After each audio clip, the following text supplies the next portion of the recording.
Hello, everyone who's listening. I'm Karolina and I'm a coach. I support women in accessing deep sense of worthiness and self-love, so they can create in a way that is expression of who they are. And today I'm talking with Kate Joyner. And I'm super excited because I came across Kate's radio show, and it has such a gorgeous name. It's called Devil Woman Radio. And I just fell in love in this show. So I want to talk about the show and about the magical things that Kate is sharing in the show. And this conversation is a part of conversation series called Creativity Cauldron, where I talk with people who inspire me, whose creations inspire me. And I want to find out about what they think of creating, how they create, what's their process. So a very warm welcome to you, Kate, and thank you so much for joining me today. Thank you. Thanks for having me. Thanks for inviting me. It's a pleasure. Yeah. So I want to start by talking about the Devil Radio. When I listened to the first episode, and I don't think it was the episode number 1, or it was maybe other episode.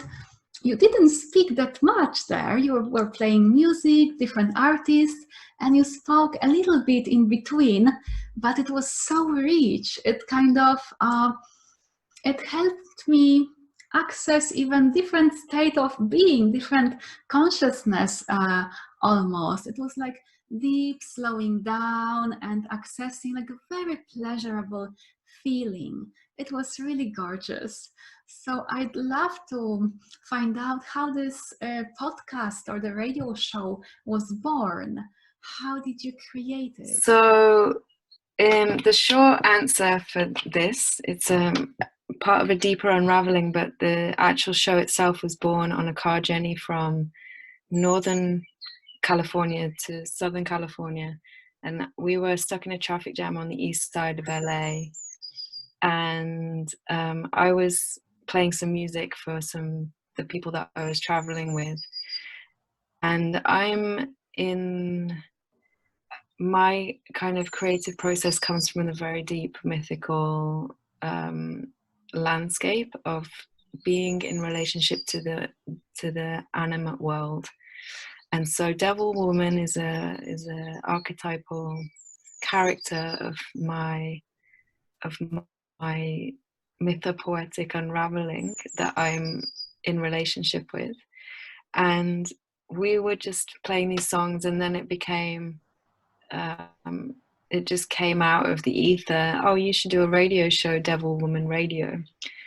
So Devil Woman Radio was born, and I took that seed, and we were heading to a program in Joshua Tree, and we spent 5 days in the desert in deep conversation with the land.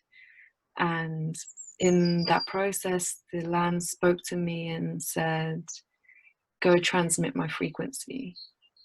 So for me, the Devil Woman Radio is a transmission of Eros. It's a transmission of the remembrance of Eros, that we turn up the dial to the frequency of this deep embodied love, which happens to also be in my own understanding and my own transmission is the frequency of Earth. So it's kind of like we are tuning into this frequency that supports connection and aligns us with the deep union of self and with other and with Earth. So in essence, that's how Devil Woman Radio was born. It was from a calling and some magic in a car journey. Wow, this sounds very magical and mysterious in a gorgeous way, really. And wow, I want to emphasize you said that the land spoke to you and asked you to transmit its frequency, right? And how would you describe, and how did it happen that you were how did it happen that the land spoke to you, that you were open enough to listen, I guess? If there is anything about this that you could share, because this sounds like not an everyday ordinary experience, but something very deep and just magical. Yeah, I mean, this is essentially the pathway that I've been on for the last 15, 16 years of my life, is in this deep conversation with the other than human world.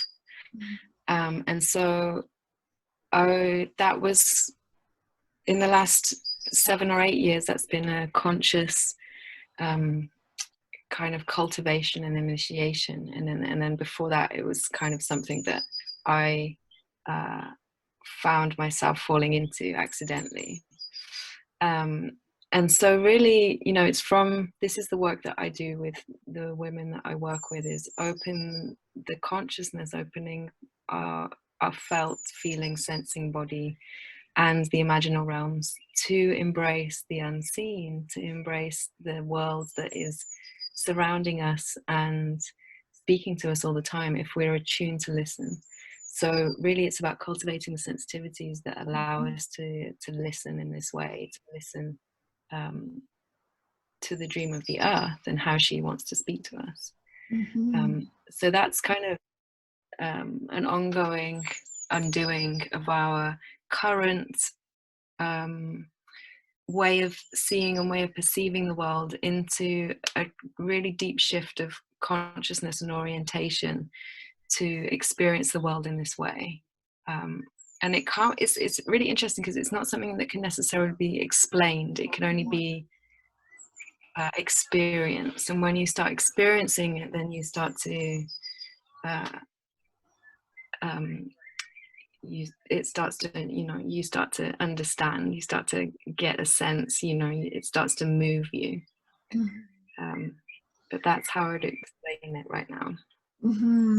Yeah, it's interesting you're saying this, because when I was listening to you, I was getting the sense that I don't necessarily intellectually understand everything, but I was feeling kind of enchanted by what you were saying and wanted Right. to listen. It was a wonderful feeling.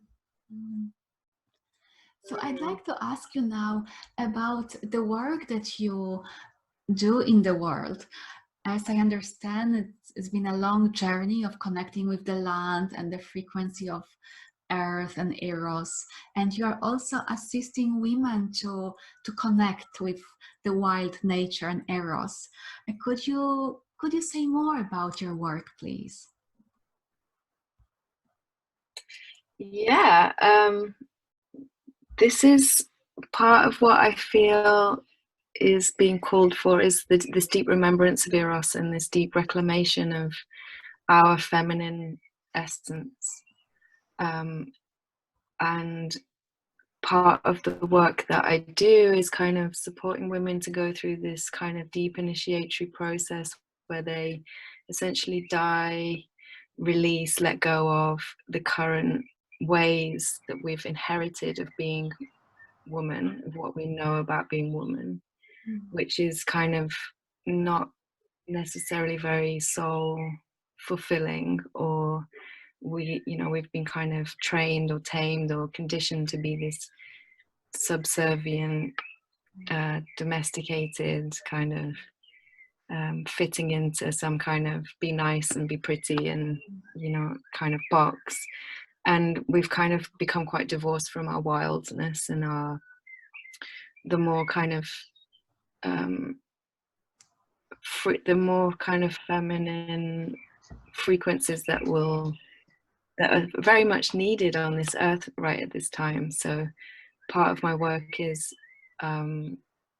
providing the containers where women can go through the deep shedding. It's like, I call it, the first year of my offering is, I call it the snake shedding year, where we shed the skin of the snake and then we come down to the earth and we let our bodies slide on the earth and feel and sense and dream and come into that intimate connection with body and self. And then from that place, then we kind of become the rising snake that dances her way through and back into earth.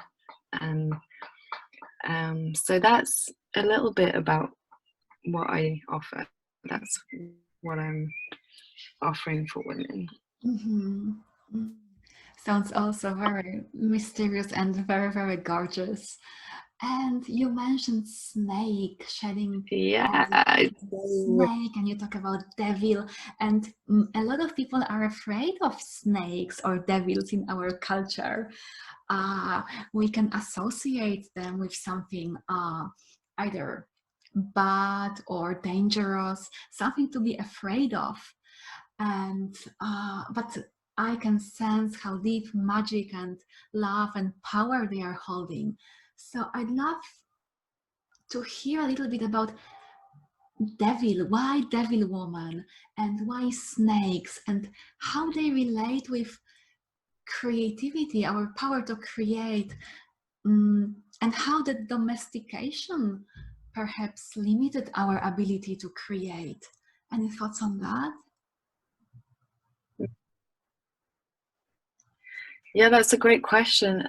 I think there's the reclamation of these things that have been feared and taboo, and in our culture is like the very medicine that we need to bring the world and our culture back into balance. It's like, through Christianity and through different ideologies and systems, we've kind of become quite dualistic, and there's a good and a bad and a right and a wrong and an evil and all of these things. And really, we're in essence, we're the whole of totality. We're both good and bad, and it's only when we are like divorced from any aspects of our nature that it becomes problematic and it becomes distorted.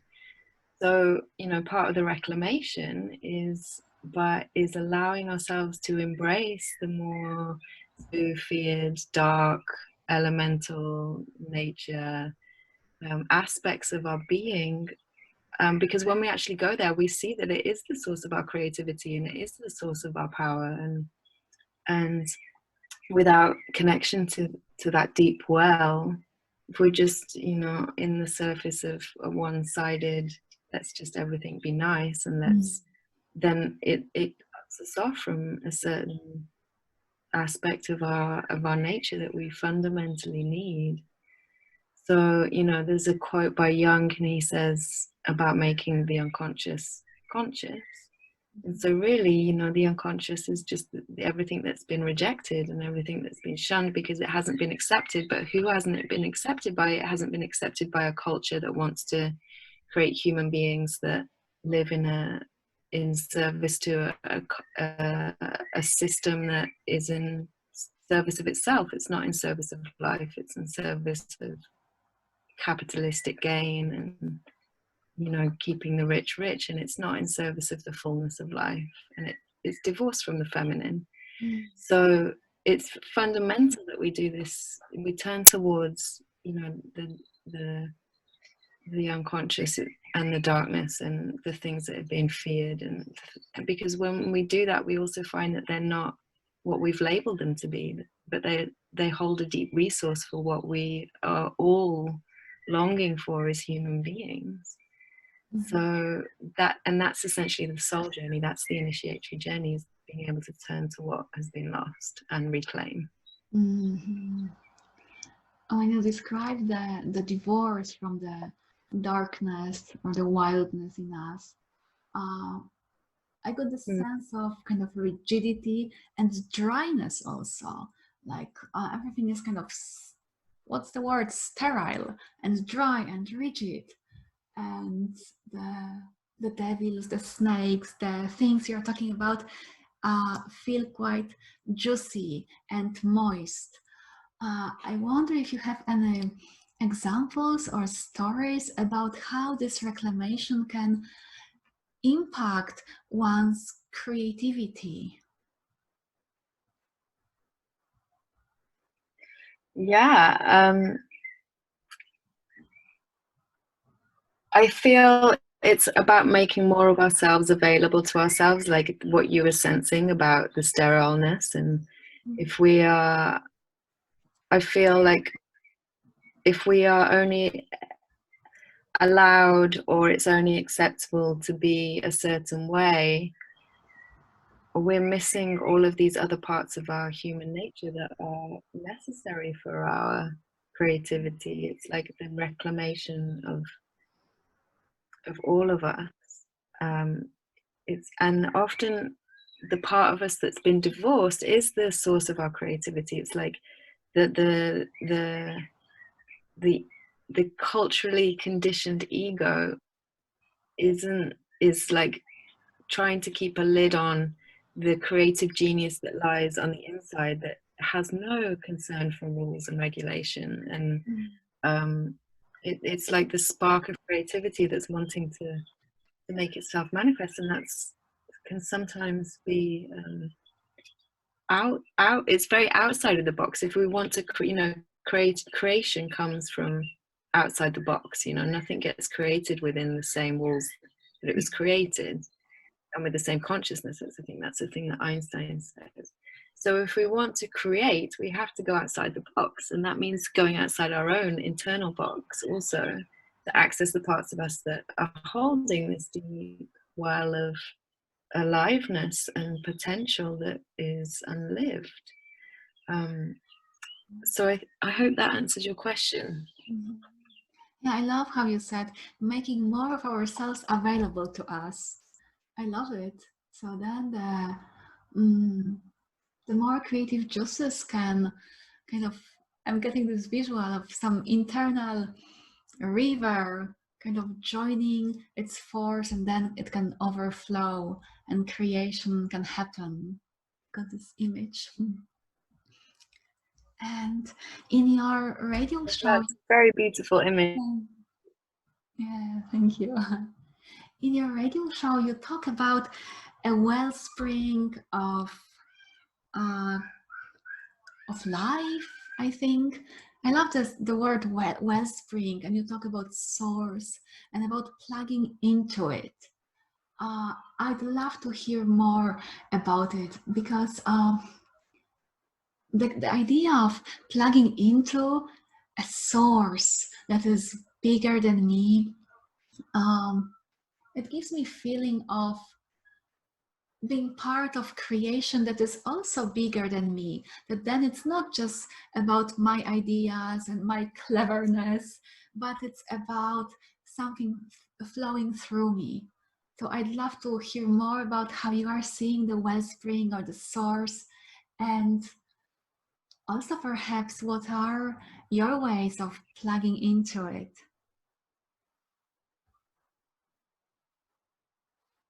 Yeah, beautiful, beautiful question. Well, I mean, I see this well source as the well source, the source of our Eros, and for me, it's a vibrational experience within my own body that if I attune to it, it's forever bringing me closer to the way in which the earth has dreamt me to be, which is beyond how my ego thinks I need to be or should be, or any culture thinks I should and need to be. So for me, it's like attuning to this frequency, to this place of Eros, to this aliveness, to this yes to life, to this embrace, to that is the wellspring. When I'm in touch with that, it's like the wellspring within me is free to flow. And when I'm able to say yes to that, then it's like, the things that I desire, or the things that I'm drawn to, or even sometimes the things I'm repulsed by or fearful of, that's bringing me closer to some kind of edge that's, like inviting me to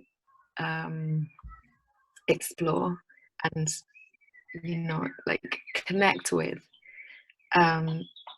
So that's how I feel the wellspring speaking to me. And when I say yes to that, and when I lean in all of my messy humanness, it's like I'm in touch with the source. And so how that manifests in my life is the things that I come across, you know, my relationship with the natural world. I teach and have been practicing a tantric dance for 8 years now, and that also opens me to this deep erotic connection to life.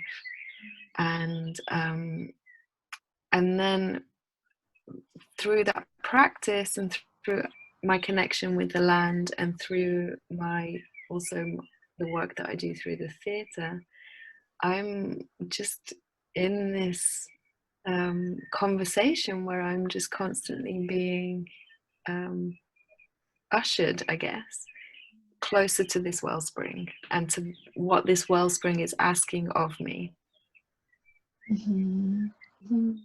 The question that is coming to my mind is, are you sometimes kind of afraid of the messages that you are hearing because they are pushing you perhaps out of your comfort zones, and you want to say no to the calling of the Eros? Oh my God, yeah, all the time. Fun.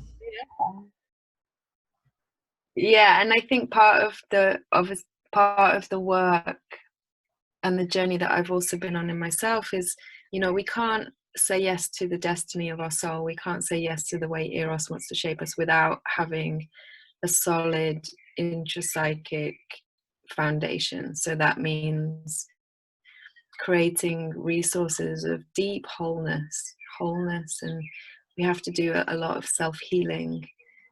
You know, we have to be able to engage with our wounded parts and from our own places of wholeness within us, so that when we are invited in such deep ways, we can allow the voices and the parts of us to have their expression and their airtime. But ultimately, there's also a place where we can choose to keep stepping in or not. You might not choose to step in, but it's having the resources that enable you to keep leaning in to the conversation that's important to cultivate. Mm-hmm. Mm. You know, I'm in a process, in a circle, in a women's circle that I'm part of. I'm in the process of giving kind of voice to the voice inside us, also the cultural voice that wants to keep us disconnected from the source, from aliveness, from our vitality, from our freedom. And I started to play with it a little bit, and even make short videos with, just for myself and for the circle, with this voice speaking through me. And it can be so cruel, really wanting to keep me small and very limited, and telling me what's okay and what's not okay. And it's very mean and it's very irritating, but it's very healing to give it a voice, to kind of express it, to, as you said, to bring it from the unconscious to the conscious. It's kind of losing its power this way. So perhaps this could be compared somehow to the process of shedding some of the layers of the conditioning and the limitations. Would you agree with that? Yeah, I feel there's many parts within our psyche that are wanting to keep us small. And so for me, the voice that you described, I often call the protector.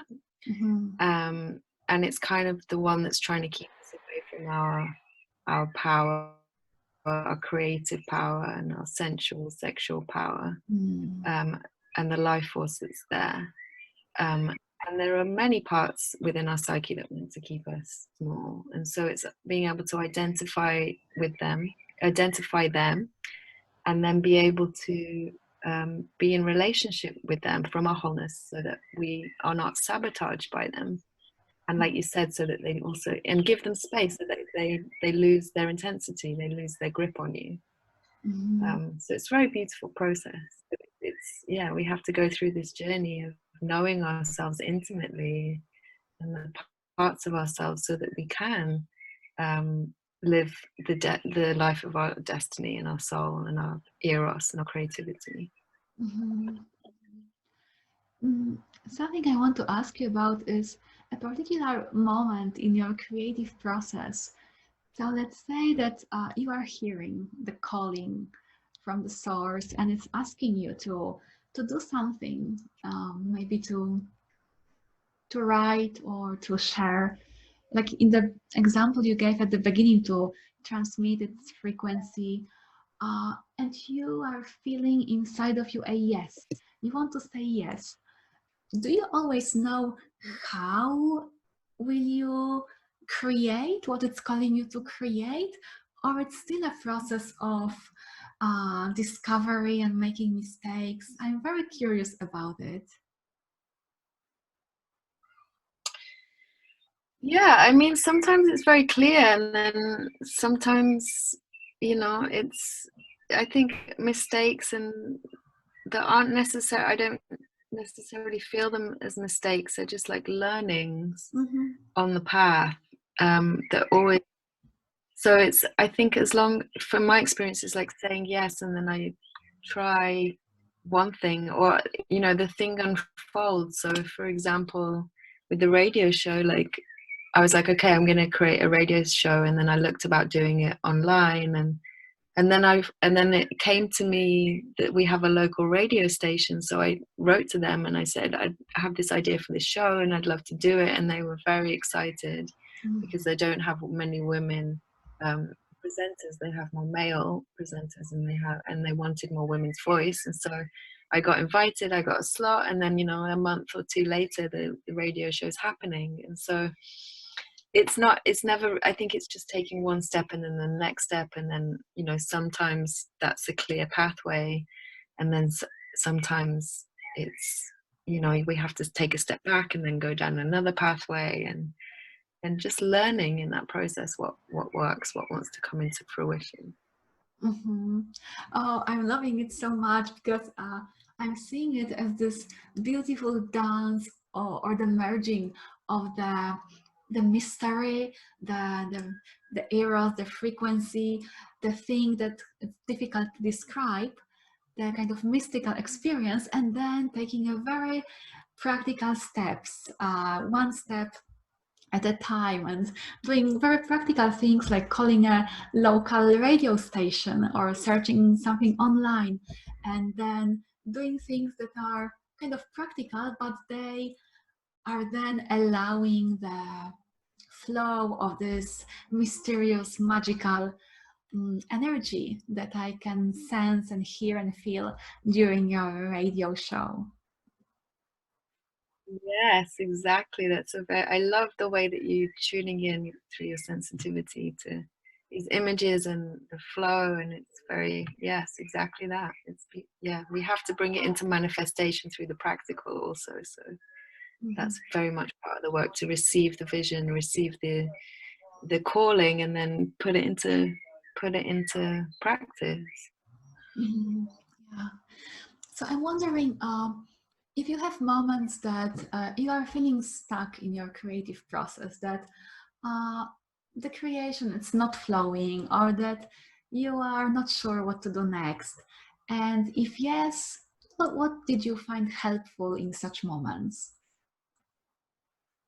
Yeah, I mean, always. And what I find helpful is just allowing that phase, because it's part of the stuckness, and the resistance is part of the creative process. And it's taken me a long while to appreciate that, to really surrender and allow and not judge, and be comfortable with, okay, I know that I want to do this thing, and I know that I'm not doing this thing right now, and this is part of the process. And so to just allow Mm. that phase, and always, um, there's like a breaking through to the other side, which is very beautiful. But it's a learning to trust the creative process also. Mm-hmm. Oh, I love it, the allowing and the acceptance of it. Because sometimes we give up, or we think that maybe this creation is not meant to be because there are some difficulties on the way. But it's, I love that you are pointing that it's natural to struggle sometimes or feel stuck. I think it's necessary. I think unless you're struggling, and struggling, not unless there's a sense of you working towards what you're working towards. If it was really easy, I don't think it would be very creative.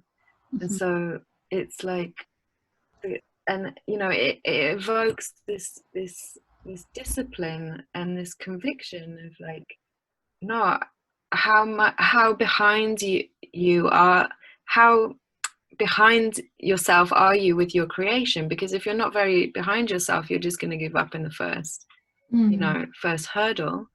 But tests are there to test you how much you're willing to actually, you know believe and trust and come forth with your creation. I love it. That's why it's worthwhile to connect deeply first with what you truly want to create. Because if your creation is just kind of superficial, or just for making good impression, or for money, or anything like that, it's easy to give up, I guess.